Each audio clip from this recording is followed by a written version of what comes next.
Tonight is a story of two of the most high-profile members of America's political parties, Zohran Mamdani on the left and Marjorie Taylor Greene on the right. I was not expecting these stories tonight, and I don't think anyone else was.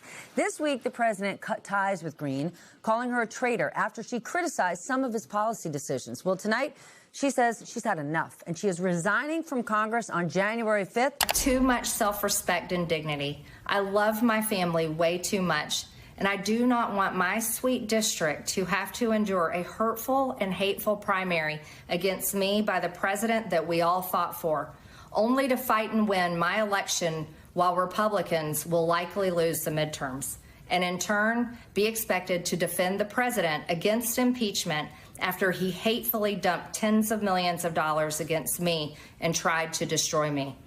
It's all so absurd and completely unserious.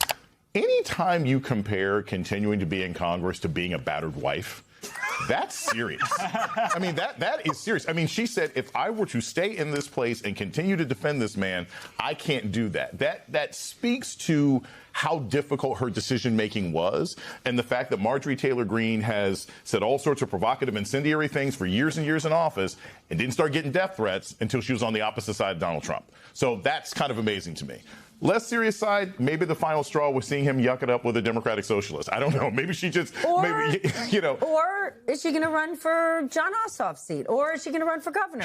She has no chance of beating Jon Ossoff. This woman in her exit statement said there's no plan to save the world from Donald Trump. That's like a QAnon reference. Like, this woman is going even further right. I think a lot of people want her, because she's breaking with Trump, to, rationalize this by saying, oh, maybe she's seen God. Maybe she read a book or something. Guys, no, that's not what's happening here. She's going even further right. She's trying to find a lane. Also, you guys, this president is a lame duck. She was the first out of the gate here. She's just trying to find a lane to get the MAGA movement all riled up behind her. So look, she just watched a couple of weeks ago in Georgia, two Republicans on the PSC lose their positions.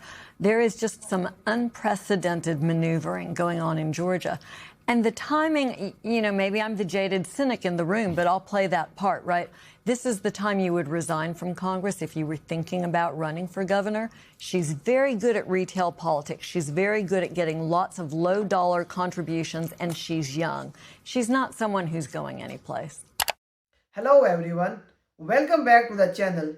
Today, we are talking about a story that shocked the Republican Party, a story of betrayal, strategy, and shockwaves that could change American politics.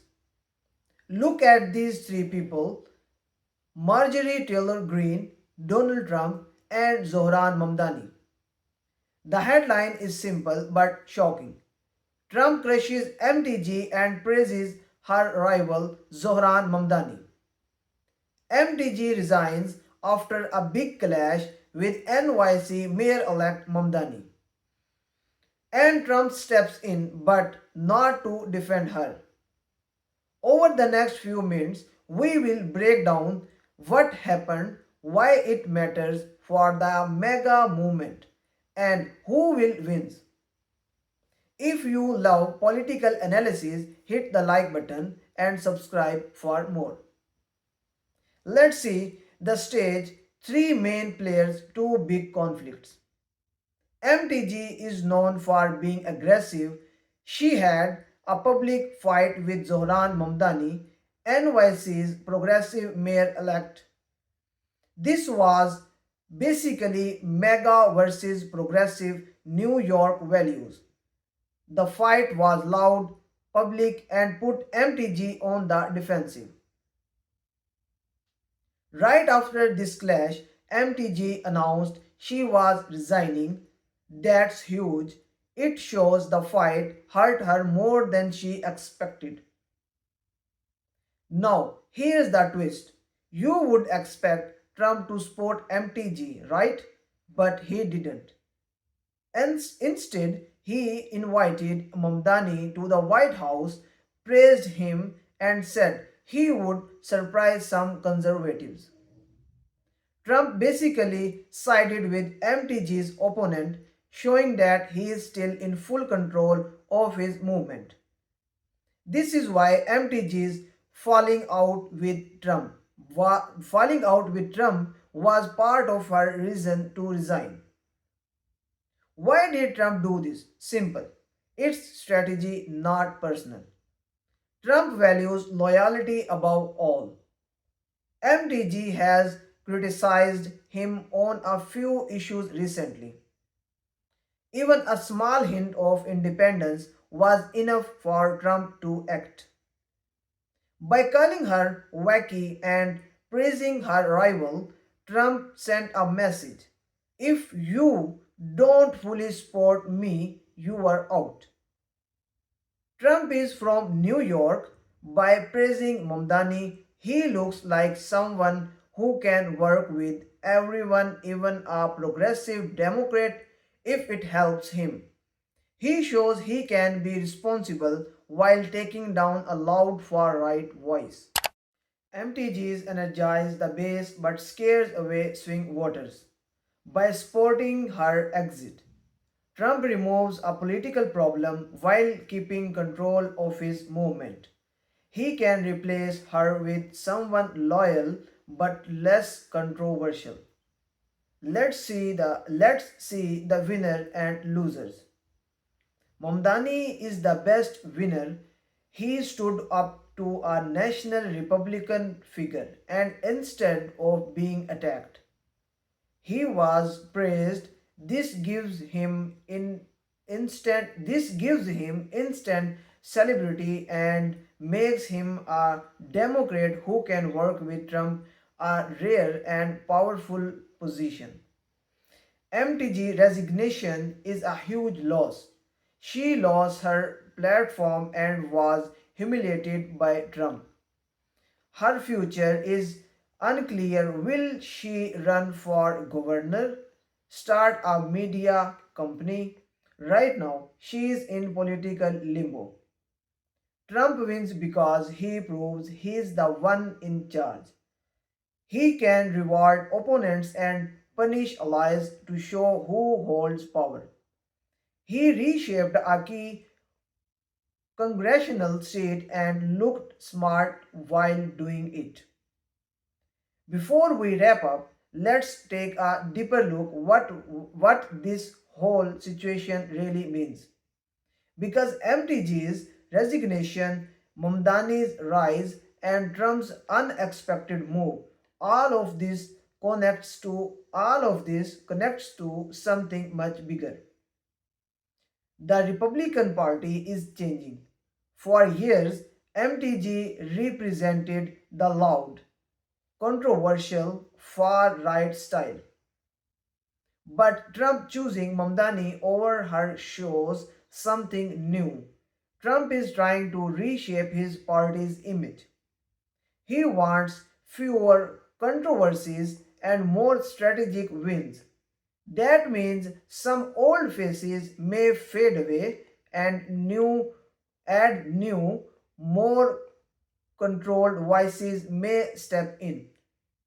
This move is also a message to the mega base. Trump is telling his supporters that he decided the direction, not mega, not Congress, not anyone else. If he can suddenly prize a Democrat, it shows he is confident that will follow him no matter what. This is a loyalty test, not just for politicians but for voters too. Mamdani's rise is not just above New York. His clause with MTG and the praise from Trump gives Democrats a new talking point that they can stand their ground and still gain respect from the other side. This may help Democrats appeal to independent voters and people try to political fights. Media coverage has blown up. Some channels state some channels say Trump betrayed MTG. Others say he played a smart long game. Voters online are divided too. Some shocked, some impressed. This reaction shows how unpredictable US politics has become. One move can change the entire conversation overnight. This drama directly connects to future elections. Both parties will study this movement carefully. How did voters respond? Did Trump gain or lose support? Did Mamdani become more famous nationally? And will MTG try a comeback? These answers will shape strategies for the 2026 midterms and even the next presidential cycle.